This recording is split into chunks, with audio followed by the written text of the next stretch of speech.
Welcome back to my channel. So, today's vlog guys, gagawa tayo ng alam mo, may ubo ako at sipon. Pero hindi naman ako nagpa-swab kasi wala naman akong ibang symptoms na nararamdaman, ubo at sipon lang. At saka yung halos yung dito sa lugar namin, nagkaroon na kaming ubo at sipon. Kaya yun, hanggang ngayon meron pa rin akong ubo at sipon. So, hindi kasi ako uminom ng gamot. Gagawa na lang tayo ng organic na gamot sa ubo at sipon. So, meron tayong luya.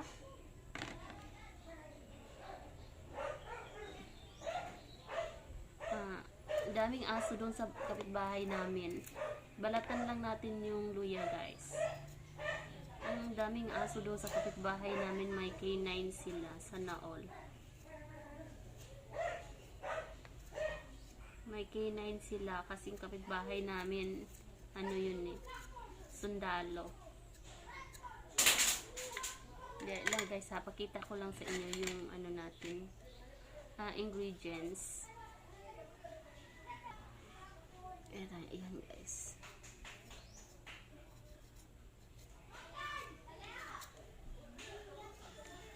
At ang ingay pa dito sa amin ha, alam niyo naman. Daming kapitbahay eh. Hindi mo hindi mo pwedeng sabihan yung mga bata na huwag mag-ingay. Mga bata kasi yun eh. So balatan lang natin yung ginger. Organic na lang yung gawin natin guys. At kung sakali naman na wala pa kayong, hindi kayo umiinom ng para sa sipon, mabisa ding gamot daw ay yung atis, leaf ng dahon ng atis. Idikdik lang yun siya at isimot-simutin mo lang kasi yung kabataan namin yun yung gamot eh. Ayan. At kung ayaw mo naman ng antibacterial, pwede daw yung dahon ng mayana. Ang pait nun eh. Yung kabataan ko, yun yung gamit ng nanay ko. Wala naman kaming pambili ng medisina at hindi naman uso noon yung antibacterial. Kaya dahon na lang ng mayana. Effective naman. Lola ko nga, marami pang nilagay-lagay sa likod.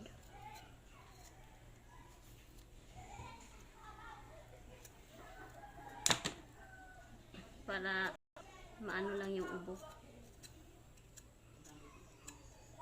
Alam nyo guys, bawal magkasakit ngayon kasi dahil pandemic, dahil may COVID tayo. Kahit hindi COVID yung sakit mo, ano kanila eh, sabihin COVID yung sakit mo. Ayan. Pero dito sa amin, uso talaga yung may sakit eh. Actually, yung asawa ko ng isang araw, nagkasakit siya. Pero ubot sipon din at lagnat naman. Pero kung isang araw lang, okay na siya ngayon. Ako na naman pinasahan niya.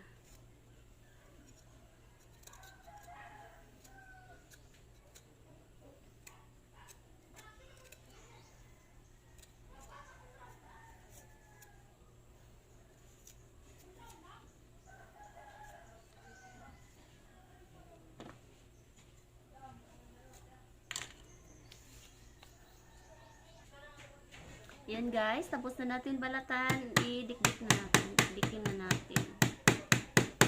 Pisat-pisatin. Kailangan lata talaga guys. Ganyan.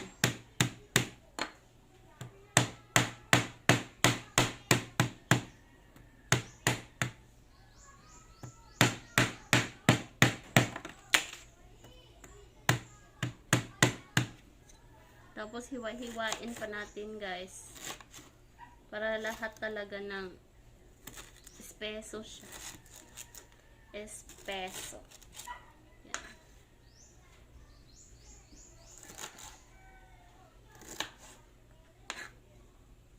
Ganyan. Ganyan guys. Meron pa pala tayo dito kunti. Huwag tayo magsayang ng luya guys kasi mahal talaga yung luya ngayon. Pero mas maganda yung native.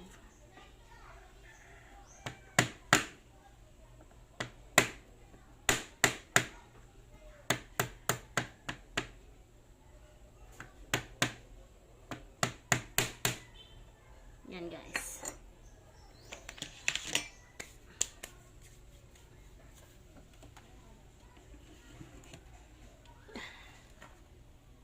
Ilagay na natin sa kettle corn. Ay, kettle corn?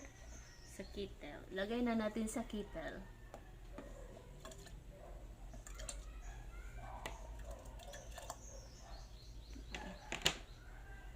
Mukhang marami yung tubig natin. Hanggang dito yung tubig. Tapos kunti lang yung luya. Mas maganda kapag dagdagan natin ng ginger. Mas maganda pag maraming ginger. Dagdagan natin guys. Ayan guys. I-on na natin ang ating kettle. Pa-boil lang natin.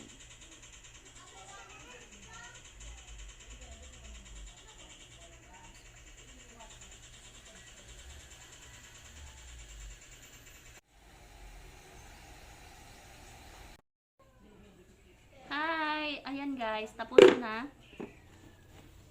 Nag-boil na yung ginger natin. Marami pa na yung nagawa ko. Kaya ang bigat.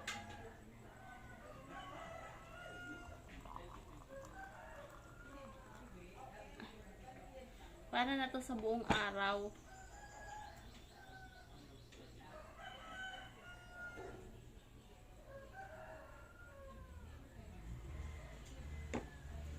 Pagkatapos, lagyan natin ng calamansi.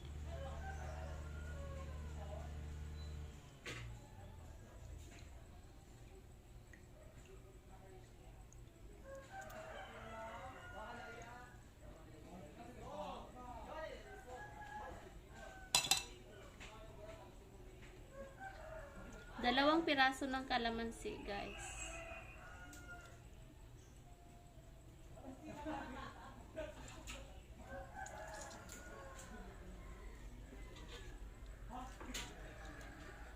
Yan. Mix lang natin. Lagyan natin ng kunting asukar. Pwede din nalagyan natin ng asukar, pero pwede din lagyan.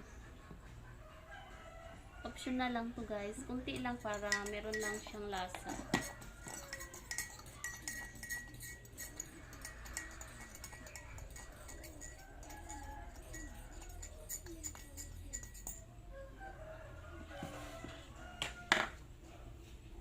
So, ayan. Inumin na natin. Tingnan natin kung ano yung lasa. Mabango siya guys. Ayan, palamigin lang natin guys.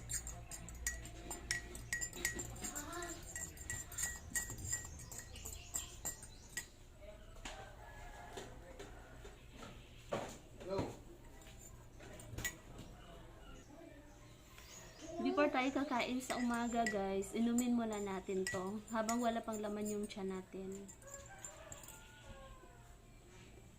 So, testingan na natin pag malamig na guys. So, ayan, testingan na natin. Cheers!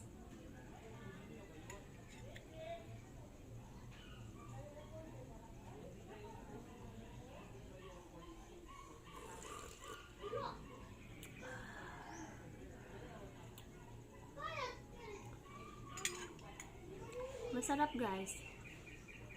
Para siyang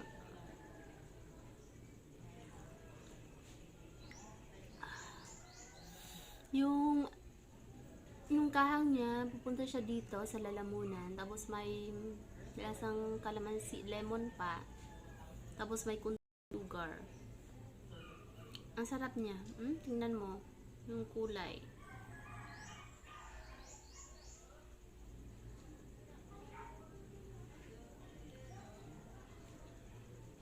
Kung ayaw nyo lagyan ng sugar, pwede lang din. salabat.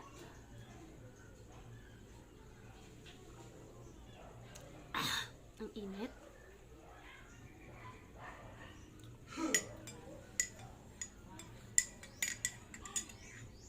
May luya pa, guys.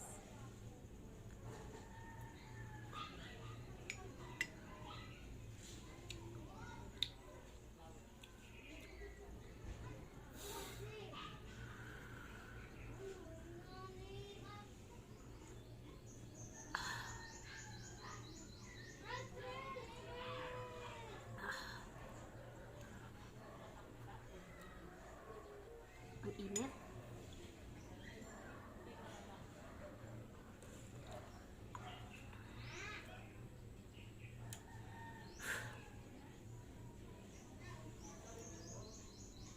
Pero tama lang din yung init. Para patay talaga lahat yung bakterya mo. Meron kasi akong sinusitis. Yung isang ilong ko walang sipon. Yung isang ilong ko meron, pero hindi siya lumalabas.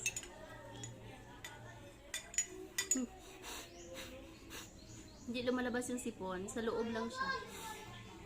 Yung isang ilong walang sipon.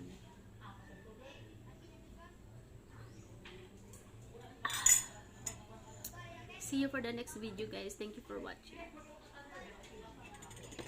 Keep safe, everyone.